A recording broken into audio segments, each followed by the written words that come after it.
Magandang umaga. Happy Sunday. Ayan, maaga pa guys. Magsi-7 pa lang. And malamig-lamig yung hangin. So, nandito yung ating mangustin na inaprot ko na guys. Siguro pang third day niya ngayon. And bumalik. Ayan o.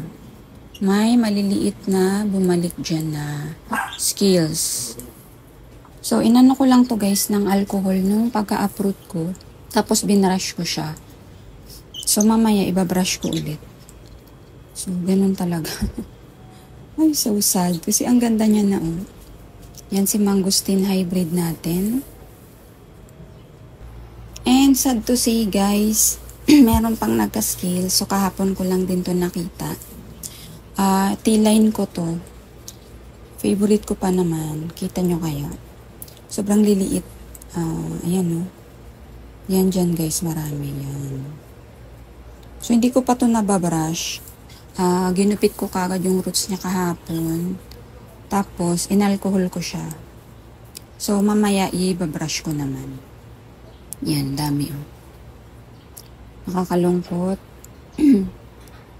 Nakakalungkot talaga. Kasi, nag-gym no ako 2022. Walang nagka-skills. Nung dumami yung gym no ko, ayan. Nagkaka-skills na. Dito to nakalagay guys oh. Diyan. So, yung mga katabi niya is, wala naman. And malayo to kay Mangustin guys Andun si Mangustin sa kabila. So, hindi siya nahawa kay Mangustin. Kusa siyang nagka-skills. Ayan. And, sa nagtatanong ng care tips ng banana ko, si Doom Banana. Ayan, wala naman talaga akong care tips sa kanya guys. Nabili ko to ganyan lang siguro kaliit, ganyan. Pero mga 3 stems na siya and ganyan lang naman yung inilaki niya. 2021 ko to binili. Hindi siya ganun ka lumaki sa akin. Ayan. And pumapayat to guys pag summer. Pag malamig, mataba. Yan. So ngayong summer, expect na naman to na papayat na naman siya. Nandito tayo guys sa kapatid ko. Ayan, pakita ko yung banana niya. Ayan, nainganyo ako guys mag-banana dahil sa kanya. Pero naglagas daw to guys eh. Kaya ganyan itsura niya. Hindi rin kasi mahilig mag-cut yung kapatid ko. So sila talaga yung naunang mag-succulent siya at saka yung mother ko. So yung banana niya noon is as in ang laki na guys. Kaya bumili rin ako ng banana ko. So sa kanya ako naingganyong mag-banana. Pero ayan, may mga tumutubo na dyan. Magiging lush naman ulit dyan. Hindi lang talaga siya mahilig mag-cut. Kagaya ko na.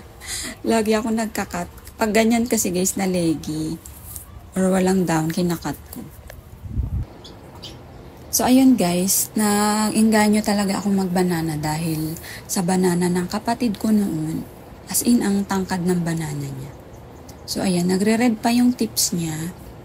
Ayan, pag malamig guys, yung gusto nilang panahon. Summer, hindi. Ayan, may dry leaves. Pag summer, papayat ito. So, expected ko na yan. Ayan, ngayon ang cute-cute niya pa. Blushing pa yung kanyang tips. So, ganyan lang guys, yung banana ko. Ang pagdilig sabay, yan. Nakakompat kasi yan guys. Ganitong pot. Yan, kasama niya yan si ghost plant.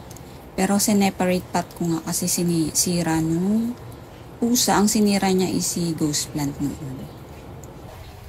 Guys, nandito yung ating kauna-unahan kong astro turtle. Nabili ko to sa green zone ng Facebook guys. Ayan. So, patid niya to, shinip, bandang July or August din. Yun, yung kasagsagan ng kaadik ko sa Astro, Francois I, and Jim, no. So, ito yung unang-una kong nabili na Astro. Actually, namamahalan ako. Sabi ko, bakit ang mahal, ang liit? Pero, ayan, hindi ko ma-resist yung kanyang ganda. Na talaga, parang turtle back talaga, di ba? Ayan. Yan guys, so dahil hindi ko pa yun na repat mula nung nabili ko, i-root trim ko na siya kasi gusto ko siyang i-repat. So, i-root trim na rin natin. So, nung bago to, nagdagdag lang ako ng ano dyan, toppings.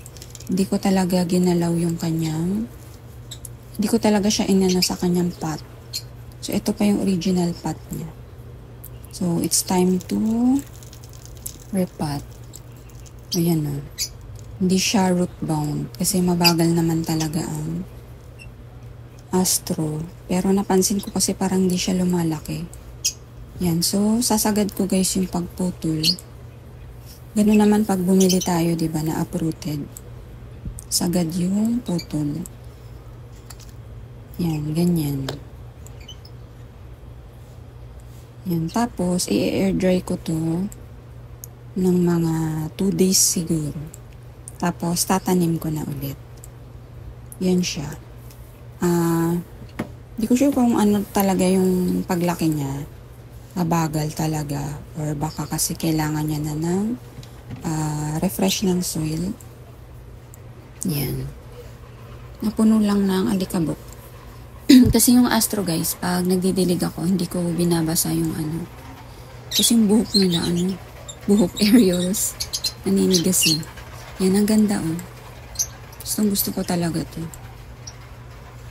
Yan, ang ganda-ganda. Yan, si ating Turtle Astro. And, ipapat ko na rin to si Limifolia mamaya. Yan. Tsaka, papat ko na sana yung mangustin eh. Yan lang, pabalik-balik yung skills. Ito guys, yung ating yung pinakita ko dati na yan o. Hindi ko talaga sure kung sakit na to eh. Baka sakit na kasi to eh. Pero nagda-dark brown yan pag nagdidilig ako. Yan. Basta pag nagdilig ako, matingkad yung ano nila. Yung pagka-brown yan. Yan. Dalawa kasi sila oh. Hiniwalay ko na to. Binalik ko na naman dyan. Yan, hihiwalay ko na naman ulit to kasi ewan ko kung sakit na yan. Yan, dito sa mga katabi nila na SK, wala naman. Ito, wala rin to. Yan, kahit diniligan ko. Itong dalawa lang talaga. Yan, so hindi ko alam kung sakit ba yan. Fungicide na yata kailangan. So, ayan lang guys ang ating Sunday. Enjoy the rest of the weekend and stay safe and healthy. Thank you so much. Bye!